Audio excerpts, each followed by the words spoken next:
Hello, this is Let's Talk About Myths, baby! And I am here with a bonus episode. This is a reading of the Homeric Hymn to Demeter. It accompanies today's episode if you wanted a little bit of extra, and thankfully it is in the public domain. This translation is by Hugh Evelyn-White.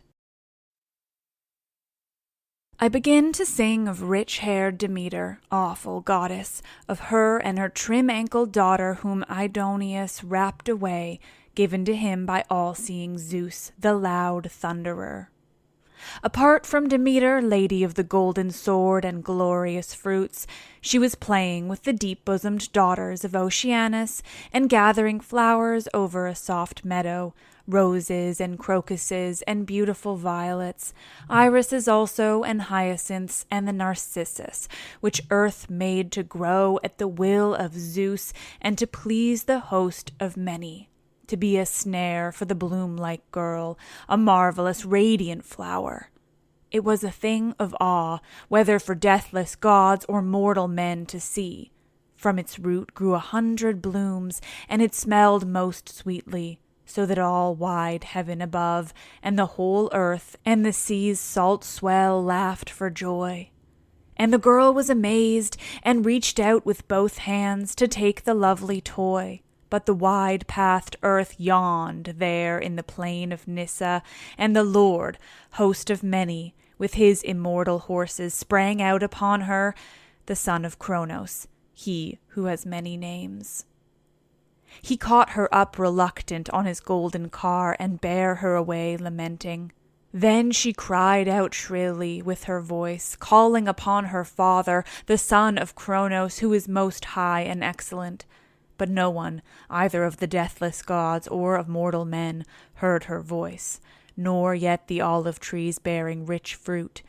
Only tender-hearted Hecate, bright-coiffed, the daughter of Perseus, heard the girl from her cave, and the lord Helios, Hyperion's bright son, as she cried to her father, the son of Cronos. But he was sitting aloof, apart from the gods, in his temple, where many pray, and receiving sweet offerings from mortal men.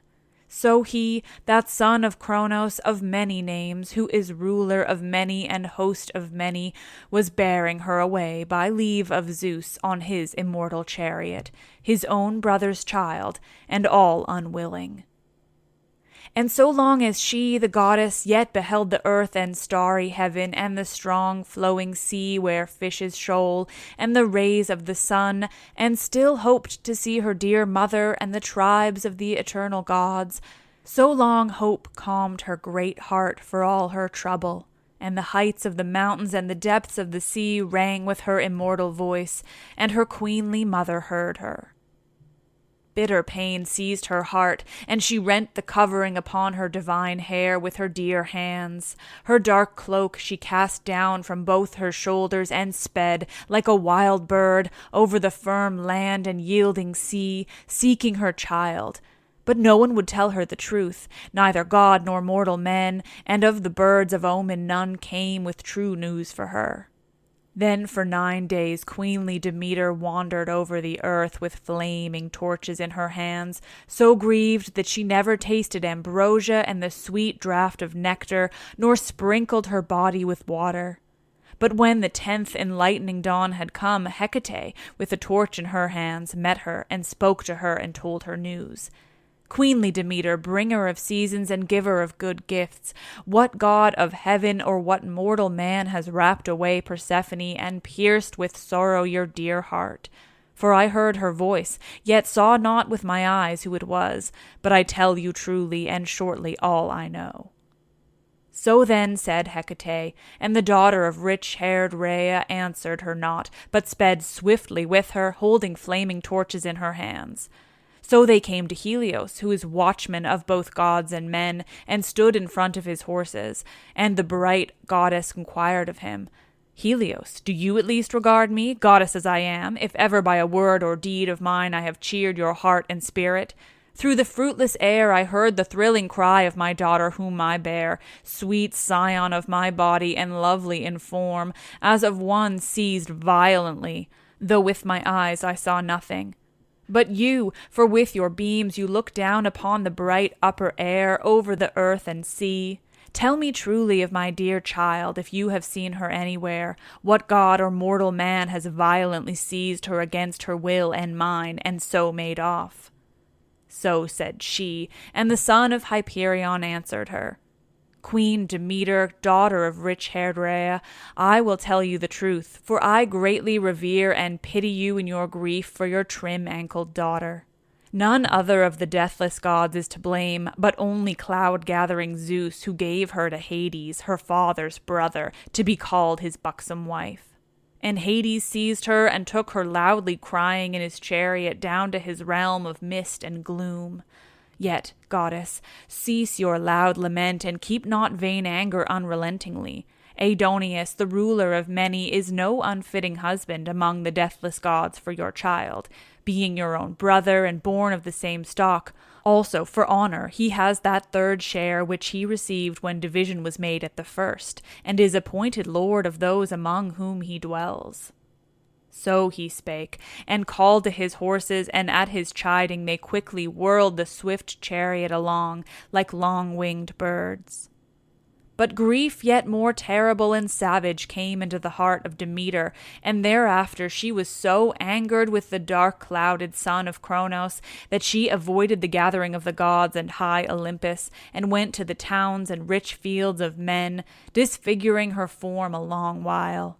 And no one of men or deep-bosomed women knew her when they saw her, until she came to the house of wide Eleusis, who was then lord of fragrant Eleusis. Vexed in her dear heart, she sat near the wayside by the maiden wall, from which the women of the palace were used to draw water, in a shady place over which grew an olive shrub. And she was like an ancient woman who is cut off from childbearing and the gifts of garland-loving Aphrodite, like the nurses of kings' children who deal justice, or like the housekeepers in their echoing halls.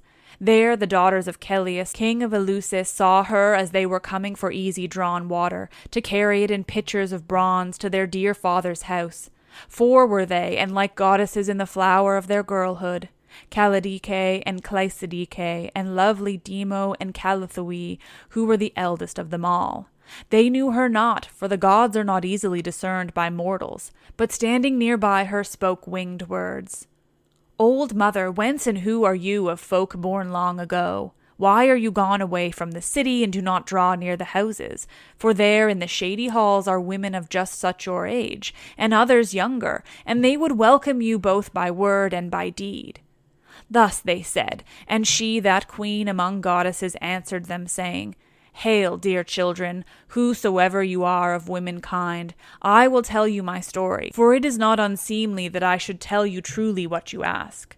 Doso is my name, for my stately mother gave it me, and now I am come from Crete over the sea's wide back, not willingly, but pirates brought me thence by force of strength against my liking. Afterwards they put me in with their swift craft to Thoricus, and there the women landed on the shore in full throng, and the men likewise, and they began to make ready a meal by the stern cables of the ship. But my heart craved not pleasant food, and I fled secretly across the dark country and escaped my masters, that they should not take me unpurchased across the sea, there to win a price for me. And so I wandered and am come here, and I know not all what land this is or what people are in it.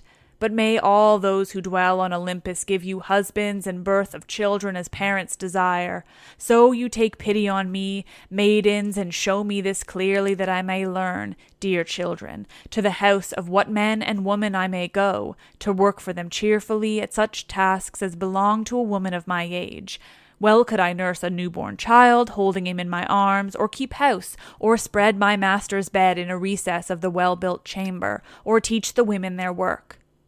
So said the goddess, and straightway the unwed maiden Callidice, goodliest in form of the daughters of Eleusis, answered her and said, Mother, what the gods send us we mortals bear perforce, although we suffer, for they are much stronger than we. But now I will teach you clearly, telling you the names of men who have great power and honor here, and are chief among the people, guarding our city's coif of towers by their wisdom and true judgments.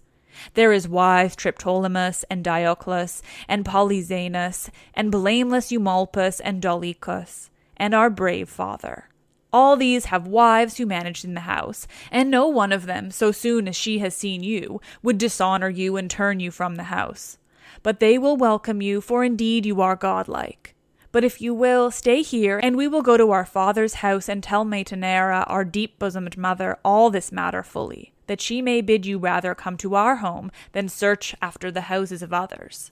She has an only son, late born, who is being nursed in our well-built house, a child of many prayers and welcome. If you could bring him up until he reached the full measure of youth, any one of womankind who should see you would straightway envy you. Such gifts would our mother give you for his upbringing. So she spake, and the goddess bowed her head in assent, and they filled their shining vessels with water and carried them off rejoicing. Quickly they came to their father's great house, and straightway told their mother according as they had heard and seen. Then she bade them go with all speed and invite the stranger to come for measureless hire. As hinds or heifers in springtime, when sated with pasture, bound about a meadow, so they, holding up the folds of their lovely garments, darted down the hollow path, and their hair like crocus flowers streamed about their shoulders. And they found the good goddess near the wayside where they had left her before, and led her to the house of their dear father. And she walked behind, distressed in her dear heart, with her head veiled and wearing a dark cloak which waved about the slender feet of the goddess. Soon they came to the house of heaven-nurtured Eleusis, and went through the portico to where their queenly mother sat by a pillar of the close-fitted roof, holding her son, a tender scion, in her bosom. And the girls ran to her, but the goddess walked to the threshold, and her head reached the roof, and she filled the doorway with a heavenly radiance. Then awe and reverence and pale fear took hold of Metaneira, and she rose up from her couch before Demeter and bade her be seated.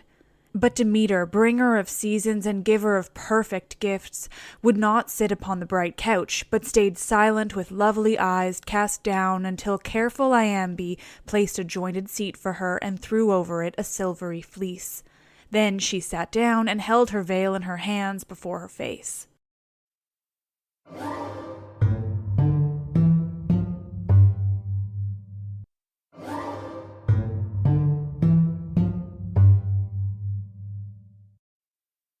A long time she sat upon the stool without speaking because of her sorrow, and greeted no one by word or by sign, but rested, never smiling, and tasting neither food nor drink, because she pined with longing for her deep-bosomed daughter, until careful Iambe, who pleased her moods in aftertime also, moved the holy lady with many a quip and jest to smile and laugh and cheer her heart.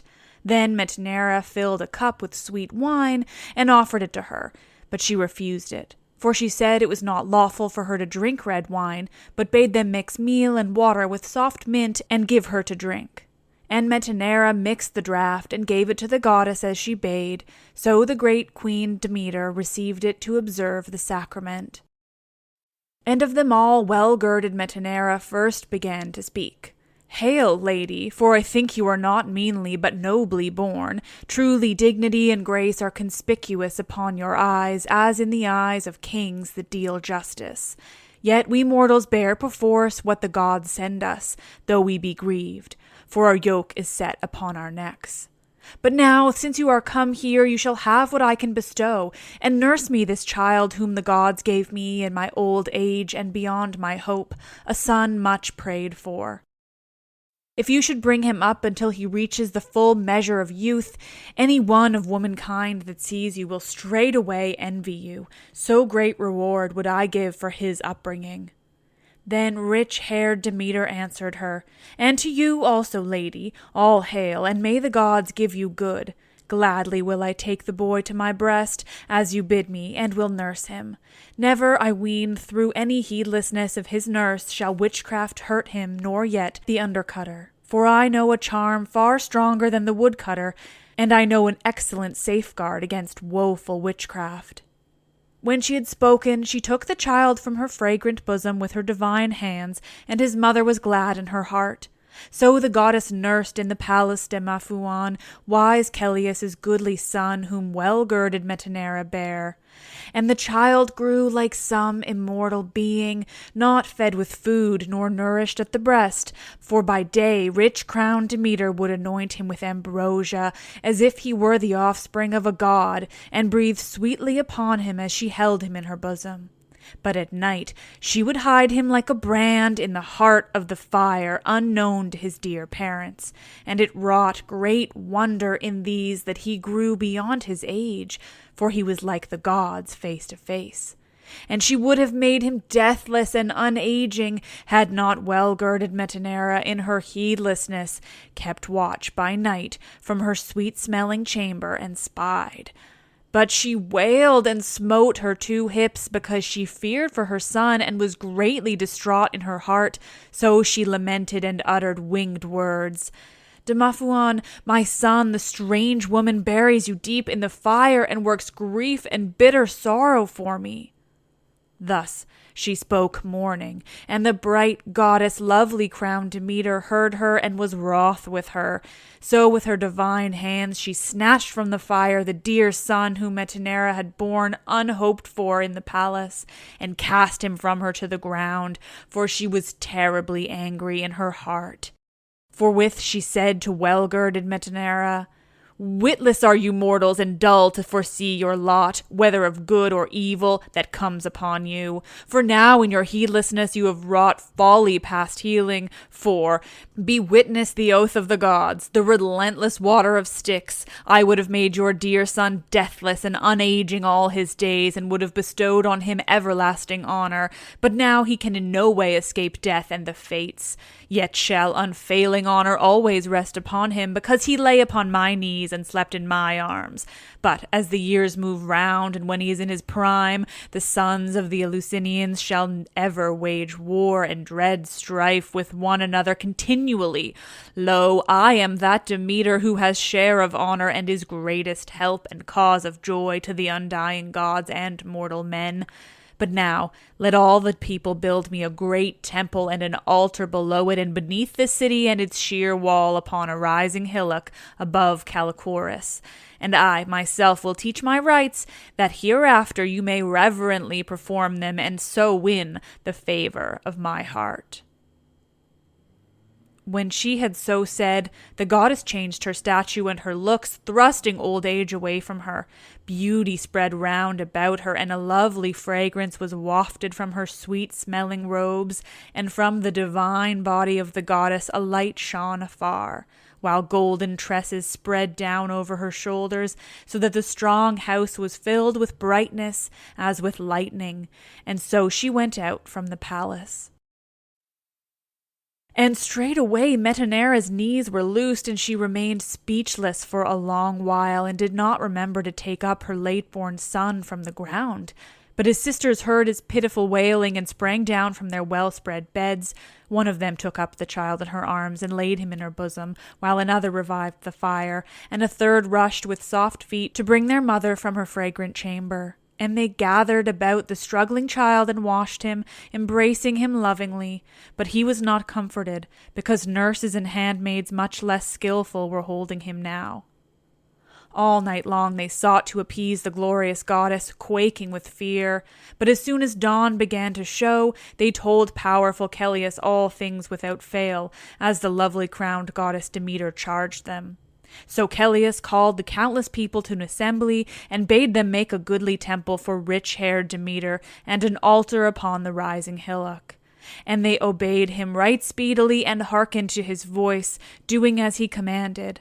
As for the child, he grew like an immortal being. Now when they had finished building and had drawn back from their toil, they went every man to his house.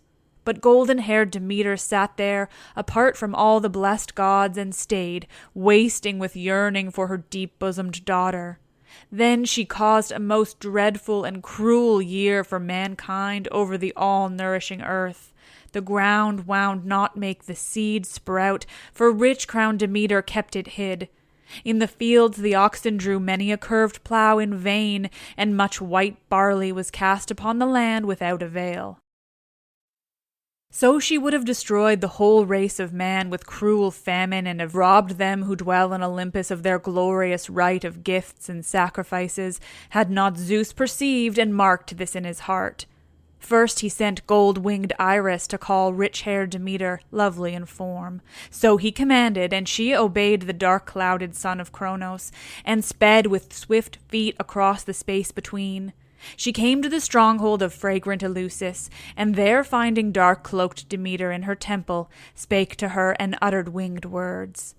Demeter, Father Zeus, whose wisdom is everlasting, calls you to come join the tribes of eternal gods. Come, therefore, and let not the message I bring from Zeus pass unobeyed. Thus said Iris, imploring her, but Demeter's heart was not moved. Then again the Father sent forth all the blessed and eternal gods besides, and they came one after the other, and kept calling her and offering many beautiful gifts, and whatever right she might be pleased to choose among the deathless gods. Yet no one was able to persuade her mind and will, so wrath was she in her heart. But she stubbornly rejected all their words, for she vowed that she would never set foot on fragrant Olympus, nor yet fruit spring out of the ground, until she beheld with her eyes her own fair-faced daughter. Now when all-seeing Zeus the loud thunderer heard this, he sent the slayer of Argus, whose wand is of gold, to Erebus, so that having won over Hades with soft words, he might lead forth chaste Persephone to light from misty gloom to join the gods, and that her mother might see her with her eyes and cease from her anger. And Hermes obeyed, and leaving the house of Olympus straightway sprang down with speed to the hidden places of the earth. And he found the Lord Hades in his house, seated upon a couch, and his shy mate with him, much reluctant, because she yearned for her mother. But she was afar off, brooding on her fell design because of the deeds of the blessed gods. And the strong slayer of Argus drew near and said, Dark-haired Hades, ruler over the departed, Father Zeus bids me bring noble Persephone forth from Erebus unto the gods, that her mother may see her with her eyes, and cease from her dread anger with the immortals. For now she plans an awful deed, to destroy the weakly tribes of earth-born men by keeping seed hidden beneath the earth, and so she makes an end of the honors of the undying gods. For she keeps fearful anger, and does not consort with the gods, but sits aloof in her fragrant temple, dwelling in the rocky hold of Eleusis. So he said, and Aidoneus, ruler over the dead, smiled grimly and obeyed the behest of Zeus the king, for he straightway urged wise Persephone, saying, Go now, Persephone, to your dark-robed mother. Go and feel kindly in your heart towards me. Be not so exceedingly cast down, for I shall be no unfitting husband for you among the deathless gods, that am own brother to Father Zeus. And while you are here, you shall rule all that lives and moves, and shall have the greatest rights among the deathless gods. Those who defraud you and do not appease your power with offerings, reverently performed rites, and paying fit gifts, shall be punished for evermore. When he said this, wise Persephone was filled with joy and hastily sprang up for gladness. But he, on his part, secretly gave her sweet pomegranate seed to eat, taking care for himself that she might not remain continually with grave, dark-robed Demeter. Then Aidoneus, the ruler of many, openly got ready his deathless horses beneath the golden chariot. And she mounted on the chariot, and the slayer of Argus took reins and whip in his dear hands, and drove forth from the hall, the horses speeding readily. Swiftly they traversed their long course, and neither the sea nor river waters, nor grassy glens, nor mountain peaks checked the career of the immortal horses, but they clave the deep air above them as they went. And Hermes brought them to the place where rich-crowned Demeter was staying, and checked them before her fragrant temple. And when Demeter saw them, she rushed forth as does a Maenad down some thick-wooded mountain, while Persephone on the other side, when she saw her mother's sweet eyes, left the chariot and horses and leaped down to run to her, and falling upon her neck embraced her. But while Demeter was still holding her dear child in her arms, her heart suddenly misgave her for some snare, so that she feared greatly and ceased fondling her daughter and asked of her at once, "My child, tell me, surely you have not tasted any food while you were below? Speak out and hide nothing, but let us both know. For if you have not, you shall come back from loathly Hades and live with me and your father, the dark-clouded son of Cronos, and be honored by all the deathless gods. But if you have tasted food, you must go back again beneath the secret places of the earth, there to dwell a third part of the seasons every year, yet for the 2 parts you shall be with me and with the other deathless gods. But when the earth shall bloom with the fragrant flowers of spring in every kind, then from the realm of darkness and gloom thou shalt come up once more to be a wonder for gods and mortal men. And now tell me how he rapt you away to the realm of darkness and gloom, and by what trick did the strong host of many beguile you?" Then beautiful Persephone answered her thus, "Mother, I will tell you all without error. When luck-bringing Hermes came, swift messenger from my father, the son of Cronos, and the other sons of heaven, bidding me come back from Erebus, that you might see me with your eyes, and so cease from your anger and fearful wrath against the gods, I sprang up at once for joy, but he secretly put in my mouth sweet food, a pomegranate seed, and forced me to taste against my will. Also I will tell how he rapt me away by the deep plan of my father, the son of Cronos, and carried me off beneath the depths of the earth, and will relate the whole matter as you ask. All we were playing in a lovely field, Leucippe and Phino and Electra and Ianthe, Melita also and Iake and Rhodia and Callirrhoe and Melobusis and Tyche and Ocyroe, fair as a flower, Chryseis, Aenera, Acaste, and Admete, and Rhodope, and Pluto, and charming Calypso. Styx too was there, and Urania, and lovely Galaxora, with Pallas, who rouses battles, and Artemis delighting in arrows. We were playing and gathering sweet flowers in our hands, soft crocuses mingled with irises and hyacinths, and rose blooms and lilies, marvelous to see, and the narcissus, which the wide earth caused to grow yellow as a crocus, that I plucked in my joy, but the earth parted beneath, and there the strong Lord, the host of many, sprang forth, and in his golden chariot he bore me away, all unwilling, beneath the earth. Then I cried with a shrill cry, "All this is true, sore though it grieves me to tell the tale." So did they turn with hearts at one, greatly cheered each the other's soul and spirit with many an embrace. Their heart had relief from their griefs, while each took and gave back joyousness.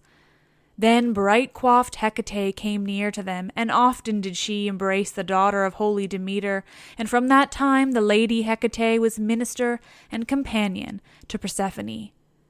And all-seeing Zeus sent a messenger to them, rich-haired Rhea, to bring dark-cloaked Demeter to join the families of the gods. And he promised to give her what right she should choose among the deathless gods, and agreed that her daughter should go down for a third part of the circling year to darkness and gloom, but for the 2 parts should live with her mother and the other deathless gods.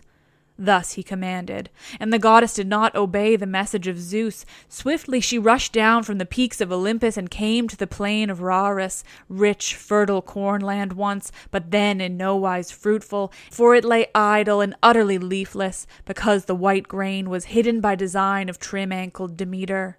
But afterwards, as springtime waxed, it was soon to be waving with long ears of corn, and its rich furrows to be loaded with grain upon the ground, while others would already be bound in sheaves. There first she landed from the fruitless upper air, and glad were the goddesses to see each other, and cheered in heart. Then bright-coiffed Rhea said to Demeter, "Come, my daughter, for far-seeing Zeus, the loud thunderer, calls you to join the families of the gods, and has promised to give you what rights you please among the deathless gods, and has agreed that for a third part of the circling year your daughter shall go down to darkness and gloom, but for 2 parts shall be with you and the other deathless gods. So he has declared it shall be, and has bowed his head in token. But come, my child, obey, and be not too angry unrelentingly with the dark-clouded son of Cronos, but rather increase forthwith for men the fruit that gives them life." So spake Rhea, and rich-crowned Demeter did not refuse, but straightway made fruit to spring up from the rich lands, so that the whole wide earth was laden with leaves and flowers.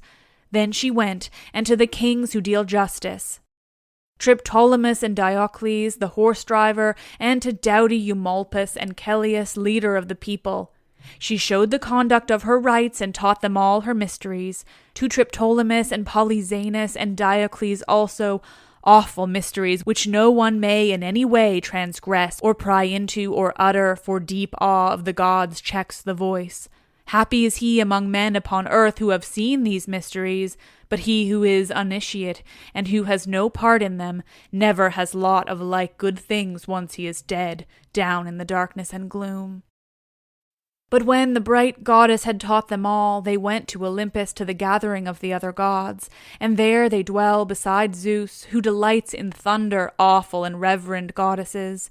Right blessed is he among men on earth whom they freely love. Soon they do send Plutus as guest to his great house, Plutus who gives wealth to mortal men. And now, queen of the land of sweet Eleusis, and sea-girt Paros, and rocky Antron, lady, giver of good gifts, bringer of seasons, Queen Demeter, be gracious, you and your daughter, all beauteous Persephone, and for my song grant me heart-cheering substance, and now I will remember you, and another song also.